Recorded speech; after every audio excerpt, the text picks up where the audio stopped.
السلام علیکم ګرانو کتونکو صوبایي امن جرګې چیرمن سید کمال شاه باچا نوخار کې د نوجوان په د رهزنانو د لاسه دغه شهادت او په نوخار کې د سنیچنګ سټریټ کرایم قبضه مافیا او بدترین د امن و امان بدترین چې کوم حالت دی د هغې خلاف زبردست د احتجاج د دې اعلان وکړو لږ ساعت مخکې ما سره د ملک د سید کمال شاه باچا صاحب د هغې خبرې وشو هغې نوخار سره زړه درزیږي دا کمال شاه باچا چونکې د نوخار دی د نوخار یو بچی دی د نوخار یو شمله ده د نوخار سره د هغه مینه ده او د دې نوخار خاوره ده نو هغه اعلان وکړو چې اوس به مونږ تر هغې پورې که دا حکومت زه به جنازې لم راځم او جنازې کې به شرکت هم کوم او نه صرف دا زه به په نوخار کې ناست یم او د حکومت نه دا قاتلان غواړم او حکومت نه دا رهزنان غواړم دا غله غواړم دا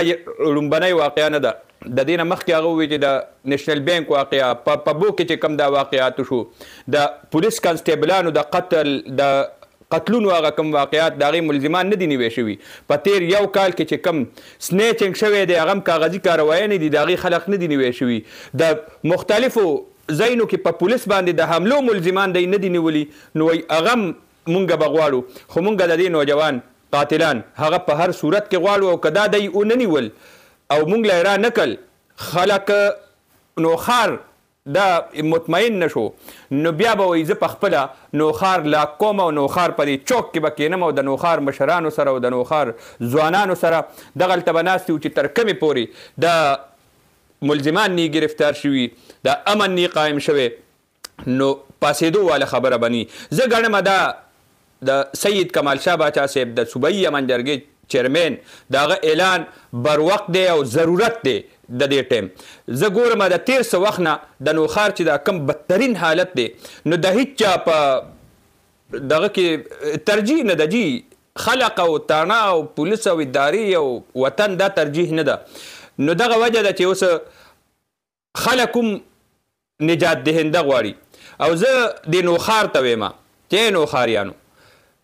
صوبایي امن جرګه تاسو نه ووټ نه غواړي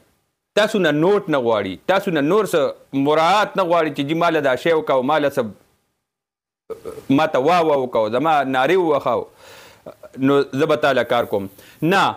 د نوخار فرزند دی او په ټوله صوبه کې ورته یو عزت میلو دی نو که تاسو راغئ او د دې کمال شاه باچا صاحب سره ودرېدئ او د دې ځوان دپاره